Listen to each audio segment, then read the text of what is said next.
Oh, I had to jump on the stage like Bob. I couldn't believe he just jumped on the stage yesterday, and he's amazing. And I'm going to steal part of his line of chapter. So I'm going to be talking about chapter 3. Okay. Is that too much ringing? Can you hear me? Okay. So I'm going to be talking about Jack Eddy's modern minimum paper to kind of start off this talk. This is a 1976 science paper that has shaped a lot of our interest in studying solar radiance.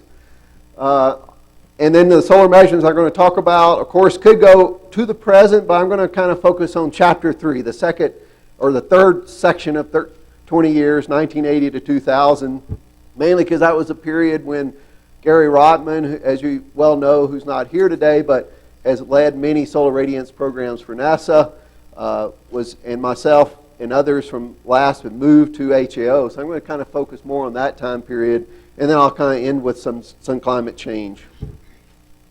The 75th anniversary is known as a diamond anniversary, so I thought I should stud my talk with a rainbow of diamonds here. And just a quick background on Jack Eddy. I think many of you know Jack Eddy, and I got the pleasure of getting to know Jack Eddy. I did not work closely with Jack like Bob and others did at HAO, but he did go to the U.S. Naval Academy. He was an officer during the Korean War, but he had obviously a passion for the sky, and he went into CU and found this newly developed astrogeophysics. Where's that sign, Turi? Department. I believe he's the first graduate student of that department. Dick White may argue otherwise. So you can leave that there.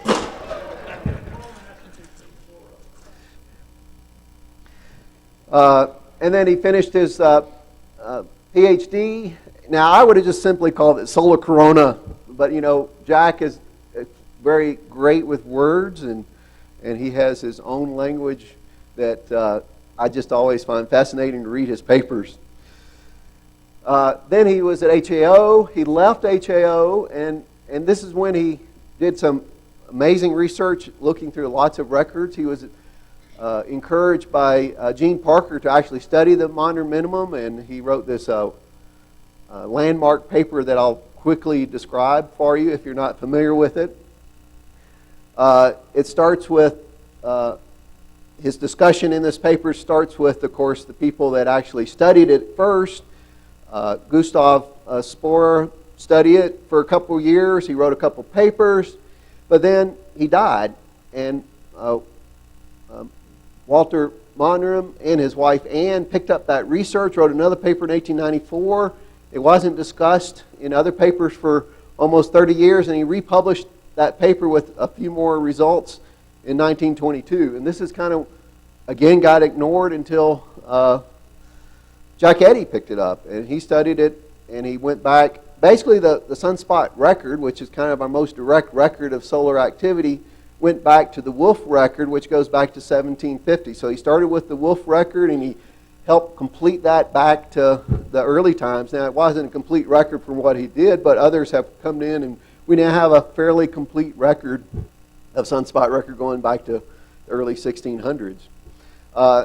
This paper is also amazing because he not only showed the sunspot record, he also went and tried to find other evidence. So one, of course, is isotopes, such as the carbon-14 tree rings. He also, there's a beryllium-10 ice core records that's been used to look back.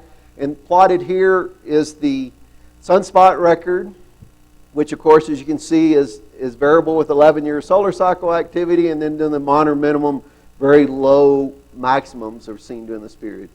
The ice core and tree ring records show another dip here that's been named the Sporer minimum, which also shows what they call solar modulation effects of being low activity as well, or is expected to be low magnetic activity. It's more a measure of magnetic activity. And one thing that was mentioned earlier about turning on and off the sun, but the magnetic field during the modern minimum did not turn off. There was a 22-year period in the beryllium-10 ice core record, so the sun still had magnetic activity. It just we didn't have apparently the sunspots. He also looked at aurora phenomena and reports, and one of the most convincing things he said in this paper was that Halley reported a aurora event in 1715, and that was the first time in his life he ever saw aurora.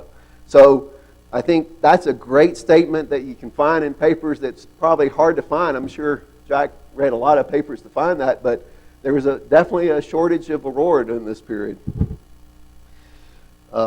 He also looked at eclipses, looking for the structures of a quiet sun. Of course, HAO is very famous for all their eclipse measurements. Here's an example in 1980 where you can see the different structures and the streamers associated with active regions on the sun, whereas closer to solar minimum, you tend to have a more distribution here with the behavior being less structured and doing solar minimum. So he looked through those records. They did have measurements. They had telescopes doing this back during that period as well, but he was kind of inconclusive on did they really show low activity or not.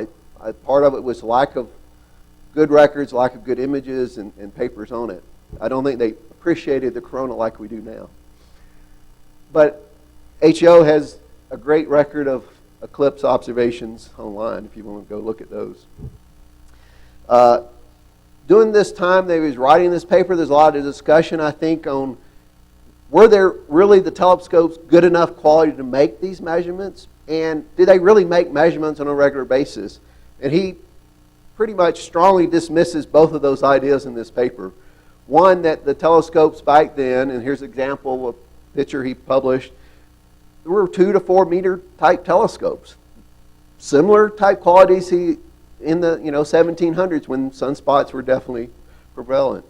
He also gives an example of an image. So basically they would project the sun onto a piece of paper and then draw on the piece of paper the sunspots. And he said that these are the same quality images that he was looking at in 1700. So he didn't consider the technology being inferior.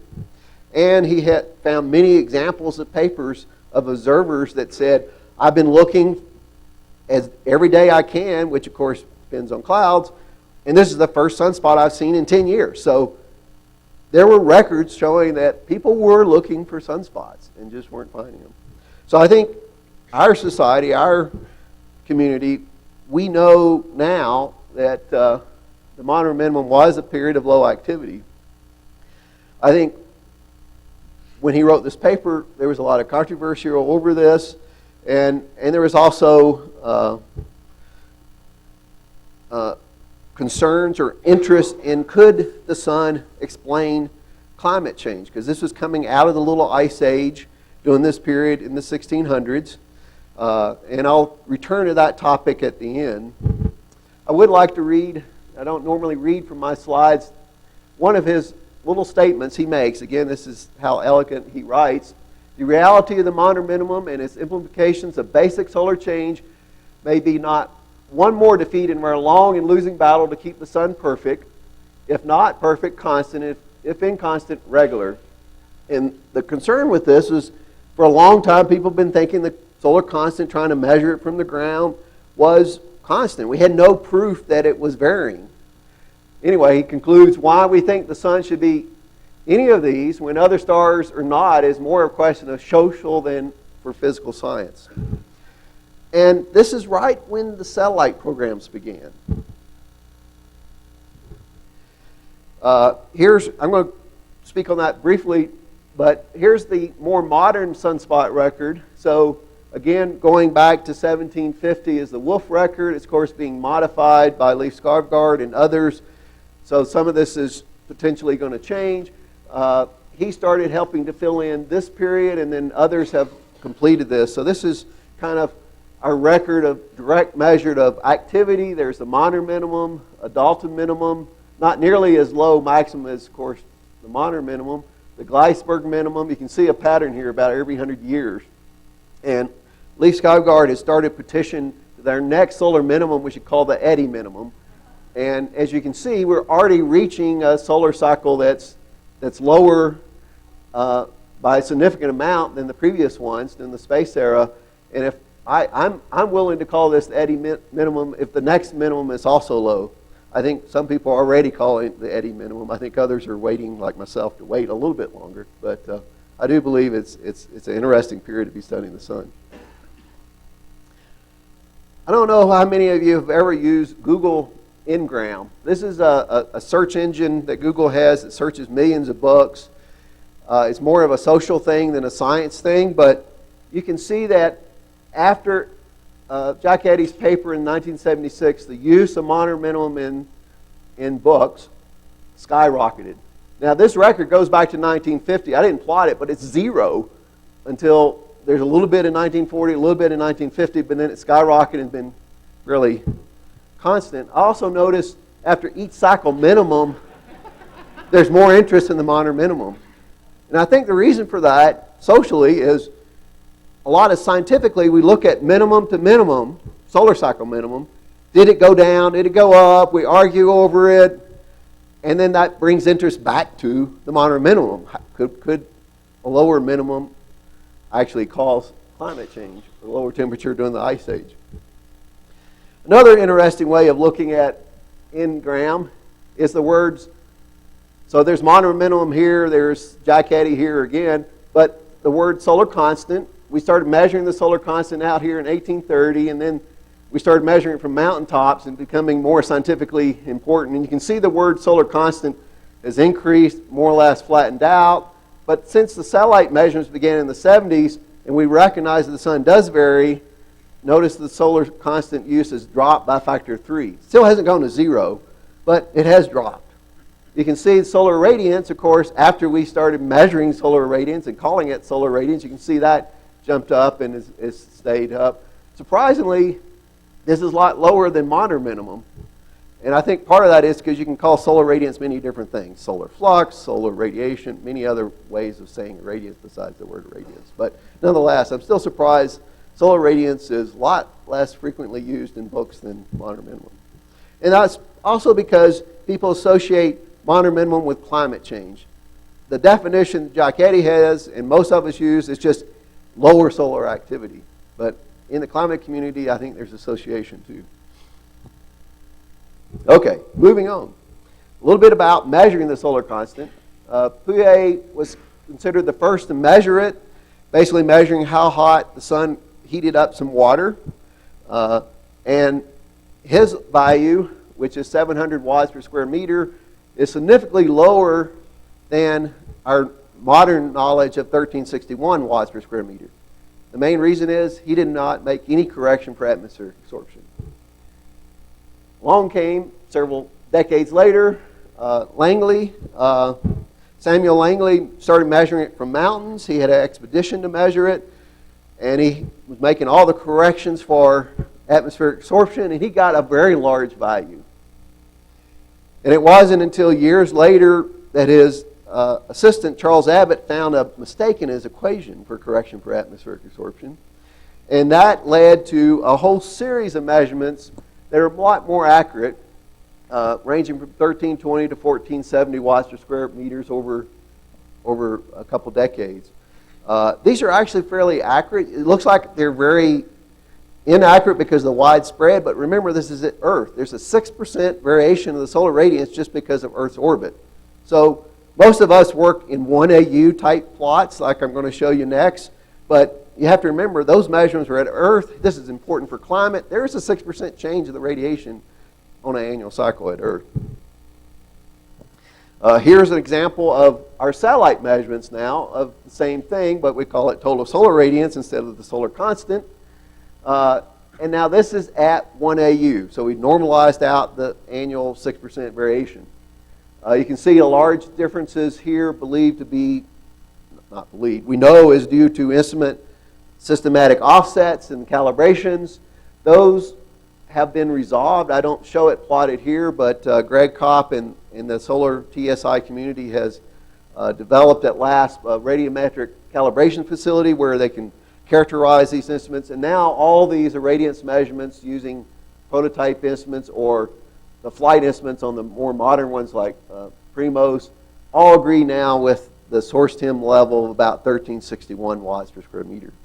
And then, of course, for climate studies and solar studies, we tend to combine all these where they overlap and come up with a composite record. Shown here is an example from the Kopp and Lean paper.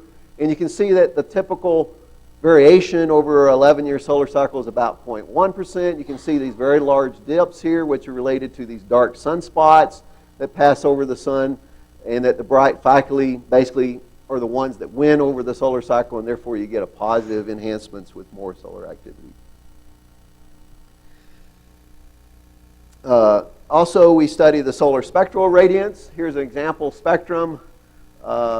We, of course, have the Planck continuum with the visible light radiation being the most intense part. Then we go down to the ultraviolet, and then you start getting into a lot of emission lines. And this is at low resolution, so you don't see all the lines and blanketing effects, but there's a lot of lines, of course, in the solar spectrum. Oops, wrong one. I'm pushing the next talk slide, which you can't see. And then here's an example of SOHO. I picked, because it's chapter 3, I picked a SOHO movie instead of an SDO movie, but this shows the different wavelengths, and the visible is the first part of the movie shows. You have dark sunspots and faculae. As you go in the EUV, you have the bright plages and it's above the sunspots. And then, of course, the other aspects of the solar activity for space weather is the streamers and the coronal mass ejections. And this movie kind of puts it all together from the solar radiation from both photons and particles. And, of course, we're very interested in all aspects of this for space weather effects. And, of course, the different sources of these come from different layers of the solar atmosphere, with the visible and near infrared and near UV mostly from the photosphere, and then the EUV radiation coming from the transition region and corona. Here at HAO, as I mentioned earlier, Gary Rotman and I and several engineers moved from University of Colorado last department to be part of the exciting part of the solar research here at HAO in 1992. Dick White was one of our encouragers and mentors and throughout all this.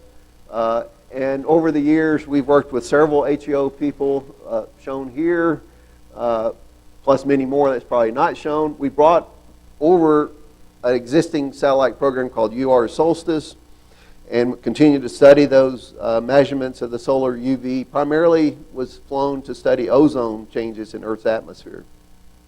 During that time period, we also had a rocket program to study, and we solved a very long-standing problem in understanding the EUV, the extreme ultraviolet irradiance, versus the air glow measurements in the upper atmosphere. There was factors of 2 to 4 differences, and this rocket was sort of the first rocket flight to actually measure the solar EUV radiation and the air glow at the same time and solve that problem. The problem has been, of course, different communities were measuring the air glow but not the solar, and the solar community was measuring the solar and not the air glow. So this is really the first time that this was measured and solved.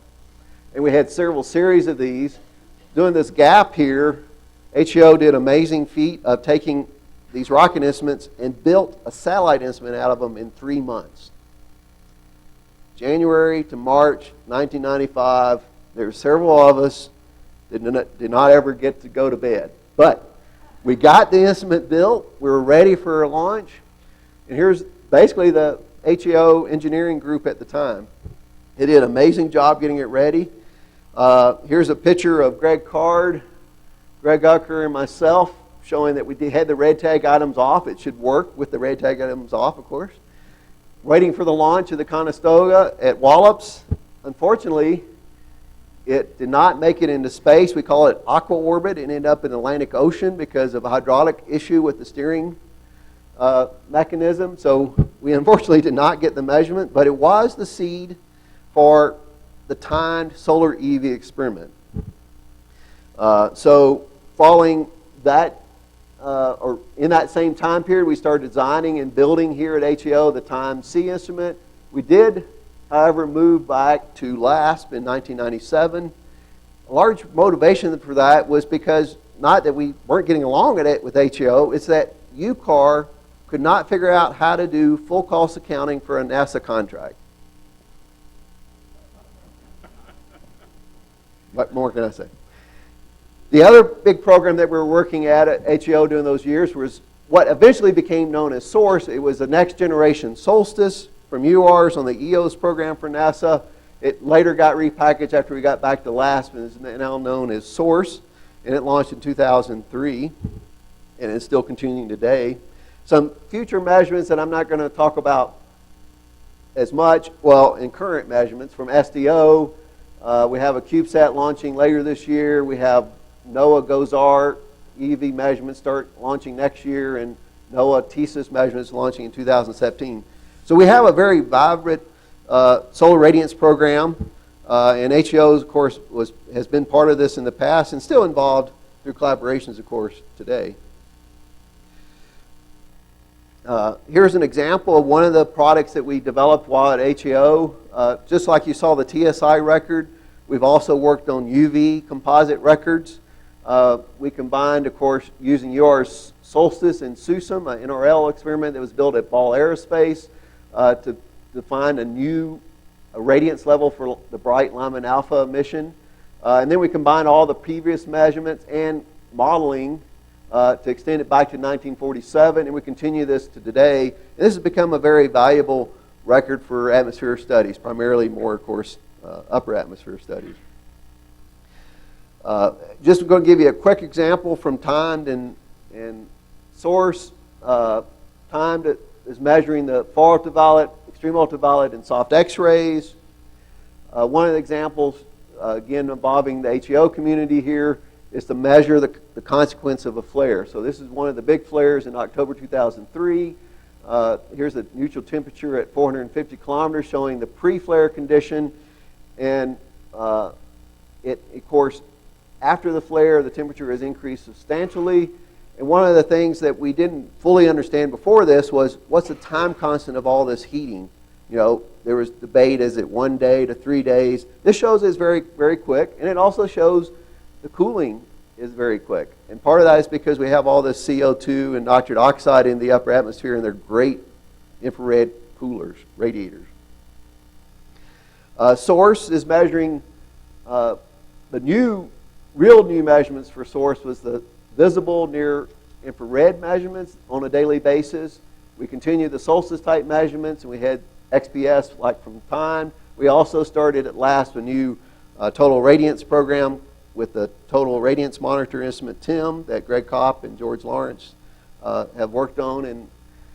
And one of the examples more solar physics related than Earth climate is we actually detected a flare. Greg Kopp noticed that during this October sunspot, that was one of the largest sunspots, at least it's the largest during the source mission, but one of the largest in the records. You can see the large sunspot darkening is actually multiple spots, of course. But doing this, that little tiny bump right there was a flare. That doesn't look so significant, except it's 10 times bigger than we expected flare energy. So if you integrate over that irradiance peak, you get more than 10 to the 32 ergs. Prior to this, all the estimates, such as Hugh Hudson and others, was that if you took the GOES X-ray and you integrated that over time to get energy, you multiply that by about 10 or 15, that was considered the total energy of the flare, which is about 10 to the 31 ergs. But this, being measurement of total irradiance, showed that it's 10 times more than what was previously estimated. That's the same amount of energy as the CME. So prior to this measurement, people that study space weather assume CME is all the energy. That's the only thing we really care about. But this also shows that flares have as much energy as CMEs. We did also characterize that the variability is a function of angle on the sun. The total solar radiance, the white light flares, of course, peaks when the flares are near the disk center, but they decrease substantially near the limb.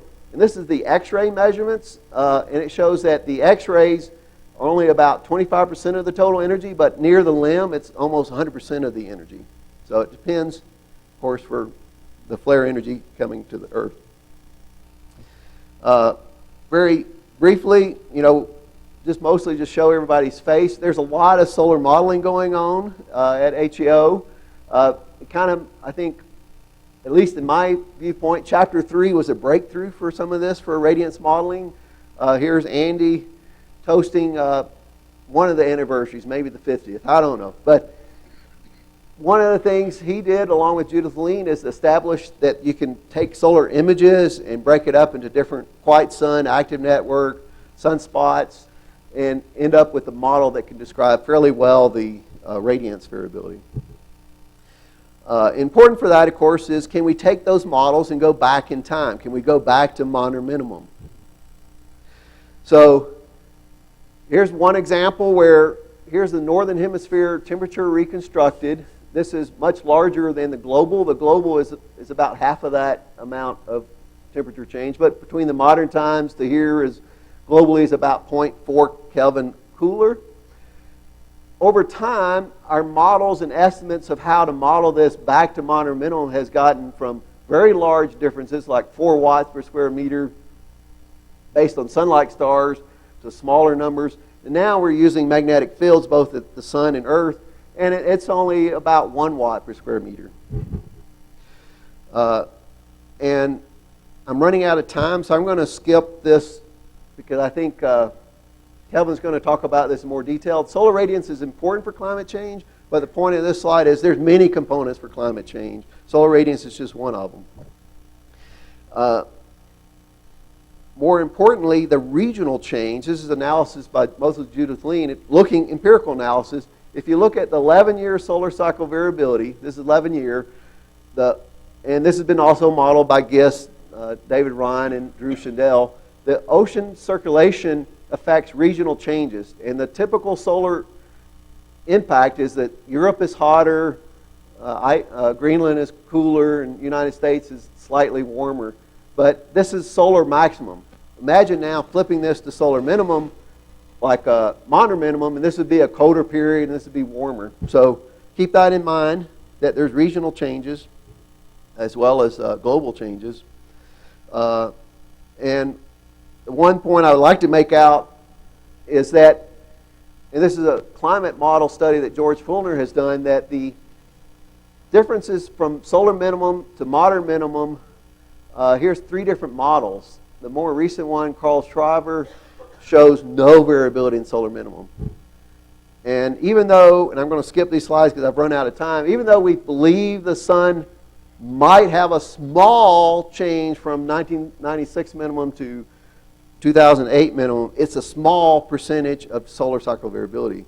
And what George did was he modeled this using volcanoes and ocean atmosphere circulation, all the great things that need to go into a climate model. And he finds that you don't need to have the solar minimum from solar minimum of each cycle change. All you need is the maximum to go away. That is, decrease the solar maximum, and you can show good modeling that shows that you can get a cooler climate because you take away the maximum. Just imagine integrating the 11-year cycle. You got a big maximum, a little maximum. You're just going to have less energy in the climate system.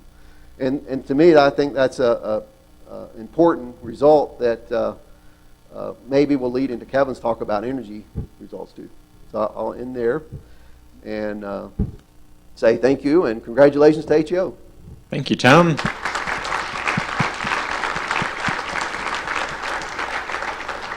We learned yesterday about a lot of the giants upon whose shoulders HAO is standing, and I think we ought to add Jack Eddy to that list as well now that we've moved up to more modern times. One quick question for Tom, perhaps. Yes.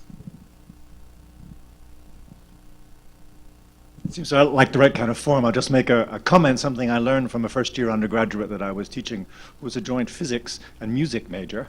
And that was some attribution of the modern minimum to Stradivarius's success.